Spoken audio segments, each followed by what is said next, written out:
Photograph of three-friend reveals something that nobody has expected. The dog in the photograph completely reshaped the theories that we all have assumed. At first glance, it was just another faded photograph from the past. Three men, weathered and quiet, standing before a log cabin in the Wyoming wilderness. But when experts took a closer look, something impossible came into focus.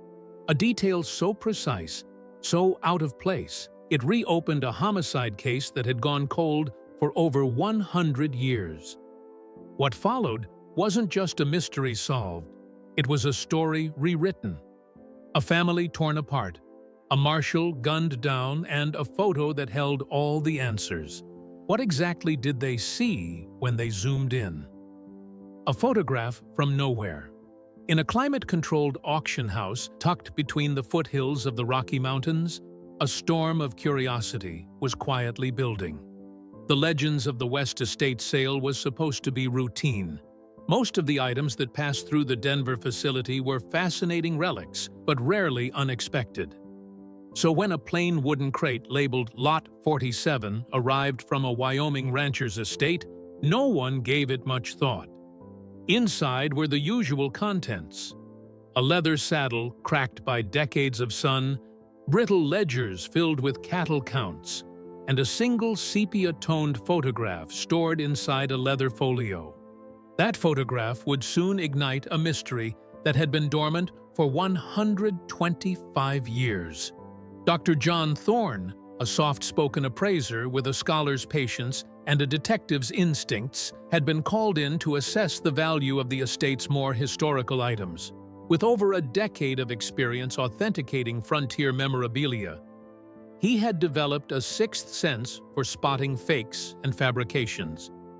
But what caught his attention this time wasn't the age or quality of the photograph. It was the peculiar serenity it captured. Three men stood before a log cabin, their boots grounded firmly in Wyoming soil. They wore weathered jackets, their hats tilted at precise angles that hinted at pride rather than vanity. Each man held a rifle. Their eyes met the camera's gaze with a quiet confidence, not the bravado one might expect from armed frontiersmen. In the background, there were hints of snow along the tree line and the distant outline of mountains fading into the haze of the horizon. On the back of the image, written in a near-faded script, were the words, "Hunters, Wyoming Territory, 1899. John had seen hundreds of similar photos. Life on the frontier was often documented in portraits like these, a kind of visual insurance against being forgotten.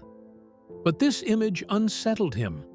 There was something about it that didn't belong, something hidden in the grain of the print that refused to settle into the patterns he expected. He scanned the image into a high-resolution display and enlarged it inch by inch. As he studied the fine details of the man on the right, his heart froze.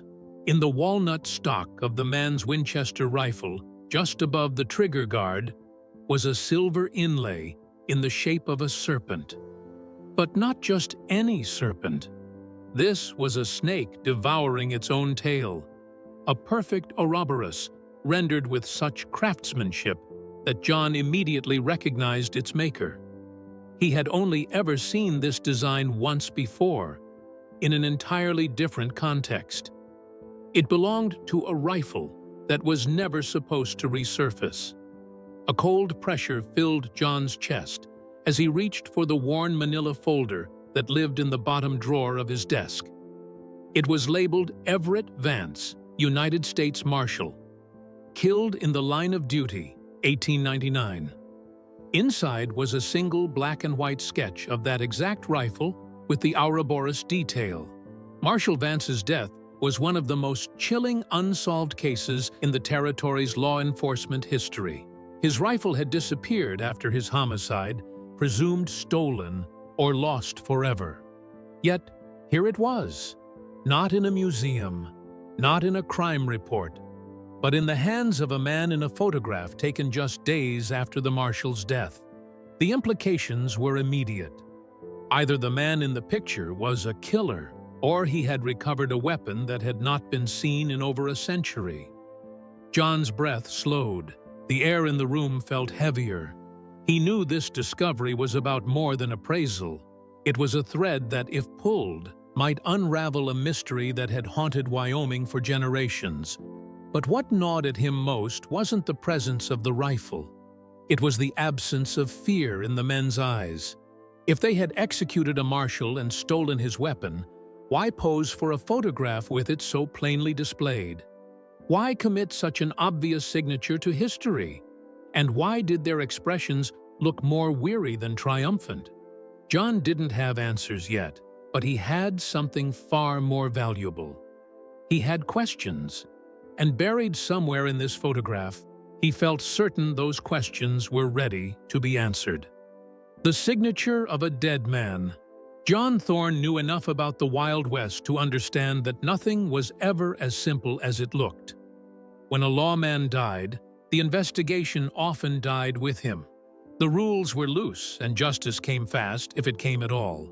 Marshal Everett Vance's case had always stood out from the rest, not because he was famous, but because the circumstances of his homicide were never fully explained. His body had been discovered beside a dead prisoner on a forested trail 3 days after the ambush. His wallet and badge were missing. His rifle was gone. At the time, most people assumed the Red Creek gang had done it. But now, over a century later, a photograph suggested something else. The man in the photo holding the rifle was identified in the photographer's logbook as Caleb Kane. John's pulse quickened as he read the name. Kane was not a stranger to the marshal. He was his brother. Officially, Marshal Everett Vance had shortened his name for legal and professional use. His real name was Everett Kane. That detail alone changed everything. Caleb wasn't just a man with a stolen weapon. He was the blood relative of the victim. And that meant the presence of the rifle in this image wasn't just incriminating, it was deeply personal. John pulled out a timeline. He began to mark the days leading up to and after the homicide. On October 15th, Marshal Vance was ambushed. On October 18th, the photograph of the 3 men was taken near Laramie. The rifle appeared in the picture less than 1 week after it had been listed as missing. The time gap was small. Too small. That meant whoever had the weapon had gotten it almost immediately after the homicide. This narrowed the possibilities. Either Caleb Kane had taken the rifle from his brother's body, or he had taken it from the men who did. John couldn't yet determine which scenario made more sense, but he did know where to look for more clues. The photographer of the image, Albert Finch, had been known for his obsessive attention to detail. He recorded the exact names, dates, and even the emotional disposition of the subjects he photographed. His journals, stored at the University of Wyoming, were the next logical step. John contacted the archive director and arranged for immediate access. What he found confirmed what Arthur Peton had told him. Finch had recorded everything.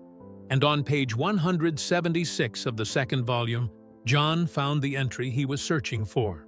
The photograph had been taken at a cabin northwest of Laramie. The names listed were Caleb, Silas, and Jebediah Kane. The purpose of the image was noted as commemorative. The tone of the session was marked as somber, quiet, resolved. Finch had written in the margin that the men had requested no backdrop changes or poses. They simply wanted a record.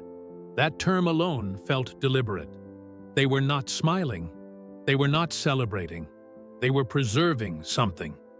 Still, the question of the rifle lingered.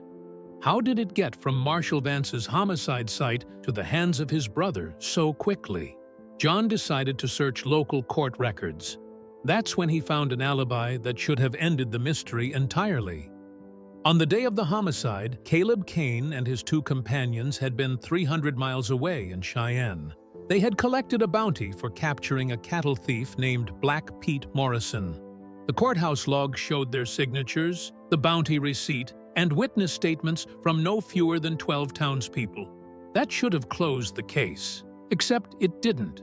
Because the photograph taken just days later clearly showed the rifle that was missing from Marshal Vance's body. Caleb had no reason to be carrying that rifle unless something had happened after the bounty collection. John noted that the group had taken a 2-month hiatus from bounty hunting after the date of the homicide. For men who regularly brought in fugitives every 2 or 3 weeks, this sudden silence was telling. They had disappeared from the public record completely. There were no telegrams, no travel logs, and no bounty claims. For 60 days, it was as if they had vanished from the map. But they hadn't gone silent for no reason. John started mapping towns, creating a pattern that followed the Red Creek Gang's last known movements. He began to see something forming. The 3 men hadn't vanished. They had gone off book. They had stopped working for the law and had started working for themselves. If the photograph was a trophy, it was a strange one. The men looked tired. Their faces were drawn, their posture heavy. And then there was the detail John had nearly missed. At the bottom right corner of the image, partially obscured by shadow, sat a dog. Its posture was calm, familiar, relaxed. John enlarged the photo again. The dog had floppy ears and a short snout, characteristic of a bloodhound. That matched the description of Tracker, Marshal Vance's personal hound. Tracker had disappeared after the ambush. He had not been found with the body and was presumed dead. But if this was the same dog, it meant the animal had found its way back to the Kane brothers. Or worse, it had never left them. Was it possible that the dog had followed his master's killers and stayed with them afterward? Or was there another explanation altogether? John needed more than theories.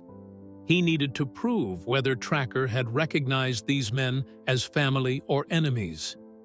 The next step would reveal whether this image documented a crime or something far more noble. Could a photograph tell the truth even when every fact said otherwise? Yes, so who knew the truth? The moment John confirmed the dog in the photograph was indeed a bloodhound, he shifted his focus from the brothers to the animal. He scoured the marshal's personal records again, looking for anything that would offer insight into the hound's behavior. What he found was far more than a vague mention. Tracker, as the marshal had named him, was no ordinary frontier dog. Territorial records described him as fiercely loyal and highly trained, capable of assisting in dangerous pursuits. More importantly, Tracker had reportedly refused to accept food or commands from anyone other than Marshal Vance. This was not a dog that would switch sides easily. That fact alone began to reshape the meaning of the image John had spent days analyzing. The hound was sitting beside the Kane brothers. It was not snarling, not crouched in fear or tension, but resting calmly, almost protectively. Its presence in the photo was not a background detail. It was the key to the entire mystery. If the dog truly had belonged to Everett Vance and was now at ease beside Caleb and his friends, something more complex had occurred after the homicide. John considered the timeline again. October 15th, the day of the marshal's homicide, had seen the Kane brothers in Cheyenne. There were multiple witnesses. The evidence was firm. Yet 3 days later, they had ceased all bounty work and disappeared. 2 months of silence followed. That gap could not be explained by chance. These were men who thrived on routine, who relied on bounty work for income, and who had never missed more than 2 weeks of hunting fugitives. Now, there was no movement, no contact with territorial law, no records at all. John began to ask new questions. What if the brothers had discovered their brother's death and had decided to take matters into their own hands? What if the rifle, instead of being a weapon stolen by the killers, had been recovered in an act of retribution? The idea that the 3 men had launched a secret manhunt, not for a bounty but for vengeance, began to take shape. The lack of official communication, the sudden halt in their professional activity, and the presence of Tracker all seemed to support it. He returned to the university archives and began researching sightings of the Red Creek Gang during the 2-month period in question. There were rumors and scattered notes in newspaper margins. A barkeep in Rawlins had claimed 3 strangers asked pointed questions about the gang. A cattle station near Casper reported 3 armed men staying overnight, one of whom had a bloodhound. A postmaster in Riverton had filed a brief complaint about 3 men intercepting his mail run with questions about known associates of the gang. These were not formal reports, but they painted a trail that crossed the Red Creek Gang's last known routes. John assembled the sightings on a large territorial map. The movement followed a pattern. Each stop appeared to close in on locations where gang members had been spotted before they vanished. The path was not straight. It zigzagged through valleys, circled back on itself, cut across remote trails that only seasoned trackers would know. These were not random journeys. The Kane brothers were hunting, and they were not interested in paperwork or payment. John began contacting descendants of those who had lived in those towns in the winter of 1899. Old family journals, faded letters, and dusty trunks yielded surprising results. A retired ranch hand's diary described 3 strangers with a serious look in their eyes staying at a bunkhouse in early November. He remembered their bloodhound more than their faces. A faded letter from a school teacher in Lander told of a trio who helped protect the town from a rumored outlaw threat, but disappeared before anyone could ask their names. Then came the most telling entry. A saloon ledger from Cheyenne, dated December 17th, noted a payment made by C. Kane with a note beside it. Asked about Red Creek men, said nothing else, looked tired, looked like he had lost everything. That was 3 days before the photograph was taken. The image, once seen as suspicious, now resembled the final chapter of a personal crusade. They had not paused their bounty work to rest. They had stopped to pursue justice without the limitations of territorial procedure. They did not file bounty slips or inform sheriffs. They did not want credit. They wanted peace. And when they had it, they sat for a photograph not to celebrate but to document what they had done. Tracker's presence was proof enough. The dog had remained loyal to Marshal Vance to the end. It would not have sat beside men who had harmed him, but it would follow the men who avenged him. The rifle returned to Kane family hands was not a trophy. It was a recovered heirloom, a relic of blood and duty. What had begun as a strange detail in a photograph was now the central piece in a much larger story.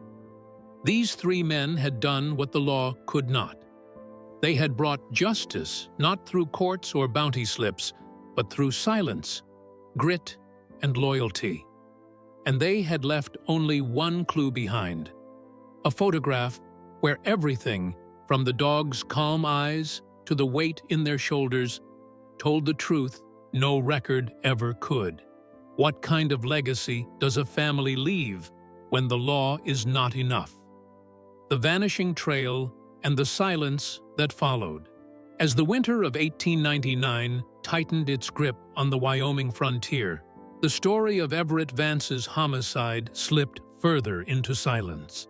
Snow blanketed the high plains, muting every trail and covering over whatever evidence might have remained in those remote mountain passes. The Red Creek Gang had vanished as surely as the warmth from the land, and so had the bounty hunters. For nearly 2 months, the Kane brothers and their companion Silas disappeared from every known registry, court docket, and bounty ledger. To most observers, it looked like they had simply taken a break, maybe retired early from a demanding lifestyle. But to those who knew them, and especially to John Thorne, that absence screamed of purpose. Everything about their previous years had been methodical, predictable, even mechanical. Every few weeks they brought in another wanted man. Every few weeks they collected another bounty. The records of their hunts read like a calendar, evenly spaced, without deviation. And then, on the very day of the marshal's death, their rhythm stopped. For 60 straight days, they did not collect a single dollar, did not appear in any official town record, did not even surface on supply ledgers or boarding logs in towns where they often passed through. It was a hole in the map, a deliberate silence. What were they doing in that time? The question echoed louder than the official theories about the homicide itself, because these men did not seem to be running. They were not hiding from justice. They were not retiring to avoid suspicion. They were planning something that demanded total withdrawal from their normal lives, something that needed secrecy, something dangerous. And for John Thorne, there was only one conclusion that fit the facts. They had taken justice into their own hands. When John revisited the original crime scene file from the territorial marshal's office, he found a peculiar footnote. A cavalry patrol had stumbled upon the bodies on October 18th, but the patrol captain had mentioned a set of boot prints that diverged from the assumed attack route. Prints that appeared to circle behind a cluster of trees, almost like someone had been watching from the ridge. The captain had speculated it might have been a hunter or traveler passing through. No further investigation had been made, but the timing was off. The prints were fresh. They had not been weathered by the snow, suggesting they were made after the ambush, not before. In the context of everything John now knew, the implications shifted. What if those tracks belonged to Caleb Kane or one of his companions? What if they had stumbled across the homicide scene just after it occurred, arriving too late to intervene, but early enough to recognize what had happened? What if they had seen the chaos, the blood, the absence of the marshal's rifle, and decided then and there that justice through official channels was no longer enough? John's research now expanded to include the scattered rumors that had survived in oral history, old journal entries from ranchers, barroom stories passed down in Cheyenne and Rawlins. One in particular caught his attention, an account from a bartender in Casper who had overheard a group of men discussing an unmarked grave in the Red Hills. The men spoke in hushed tones with reverence and tension. They mentioned paying a debt. They mentioned silence. The date of the entry was December 10, 1899, 10 days before the photograph was taken. 10 days before the three friends reappeared and resumed their bounty hunting like nothing had happened. John requested travel logs from supply depots near the Red Hills. None showed direct purchases by the Kane brothers, but there were receipts for goods paid in cash by anonymous buyers. Among the items purchased were salt blocks, canvas tarps, and a dozen bricks of black powder. Not tools of winter ranching, tools of tracking, camping, and perhaps demolishing something best left unseen. And then there was the photograph. Every time John looked at it, new details emerged. The posture of the men, the subtle wear on their boots, the hollow look in their eyes. These were not men enjoying a casual day in the mountains. These were men who had been through something, a storm, a hunt, a reckoning. Their expressions held the weight of secrets. Their rifles were not polished for show, but carried as tools of survival. And then, of course, there was the dog. Tracker, the loyal bloodhound of Marshal Vance, was the final piece.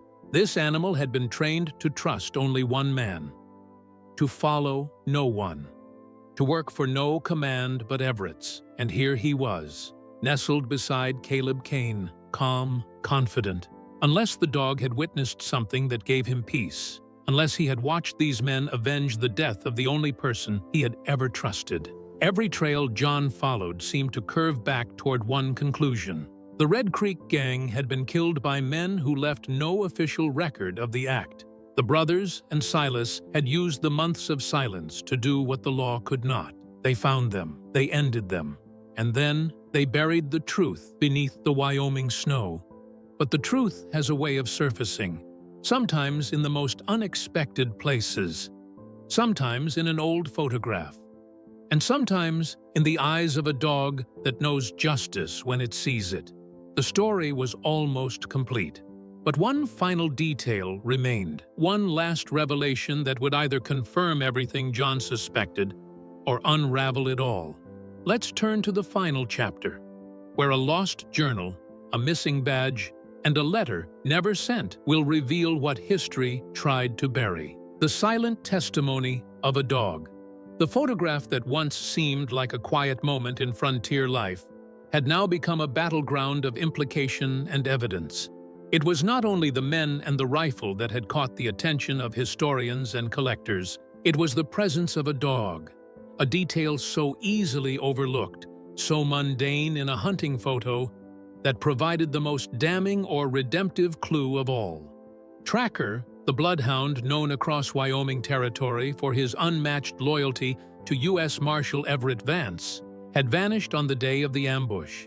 Everyone assumed he had either been killed or had run off into the wilderness, lost and broken by the death of his master. But now, here he was, sitting beside Caleb Kane, calm and content, in a photograph taken just 2 months later. Seated with an unmistakable posture of ease, Tracker showed no signs of stress, fear, or aggression. His ears were relaxed, his stance loose, his gaze soft. This was not the demeanor of a stray animal. This was the posture of a companion who trusted those around him. And if the records were accurate, if Tracker truly refused food or commands from anyone except Everett, his presence here changed everything. Julia Morrison, the auction house director, had initially been skeptical of John Thorne's theory. But as the documents, photographs, and timelines mounted before her, she found herself unable to dismiss the growing weight of implication. The Kane brothers had stopped their bounty hunting work immediately after the homicide. They had gone off the grid. They had used their knowledge and skills in pursuit of something outside the law. And then, just days after this photo was taken, they had returned to their routine. They had returned with Everett's rifle. They had returned with Tracker. And they had never spoken a word about what had transpired in those missing weeks. Digging deeper, John discovered a diary entry from a local blacksmith in Green River, dated November 1899.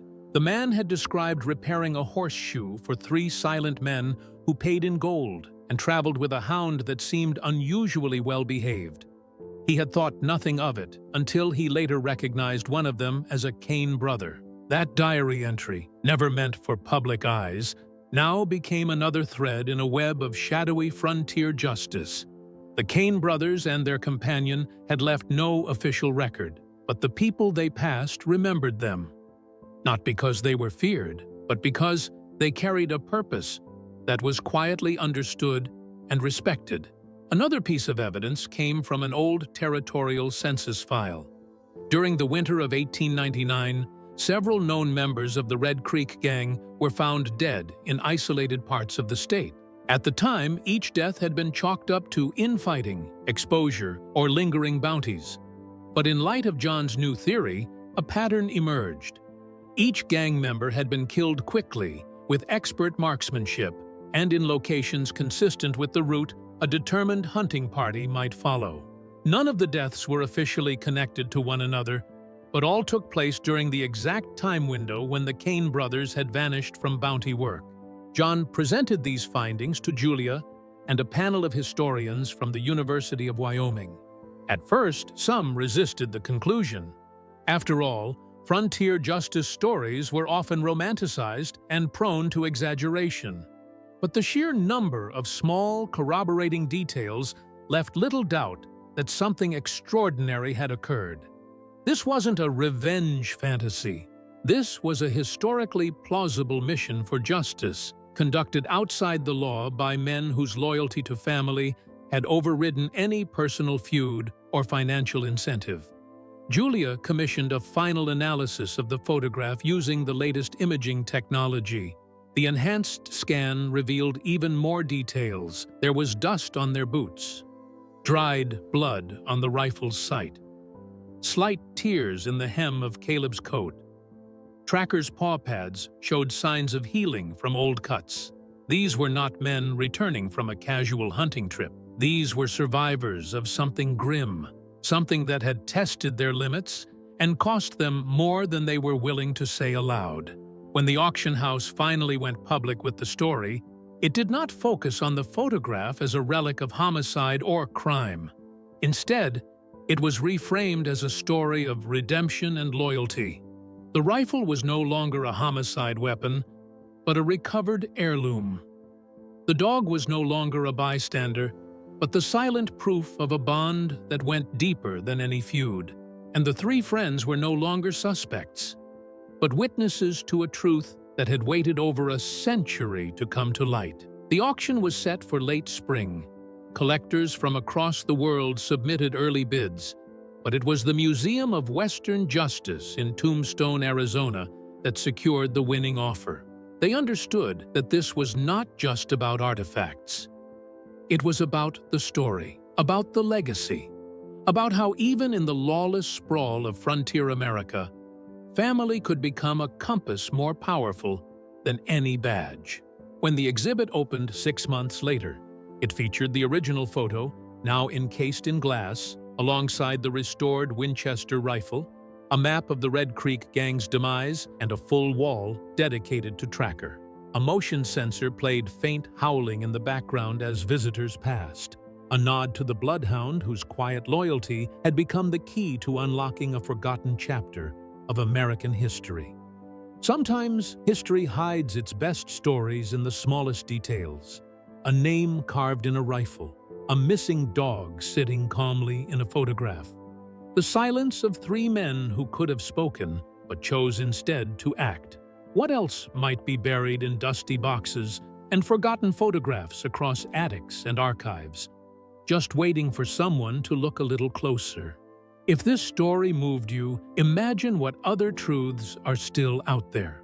Like and subscribe for more mysteries from the past, and don't forget to zoom in. The truth is often hiding in plain sight.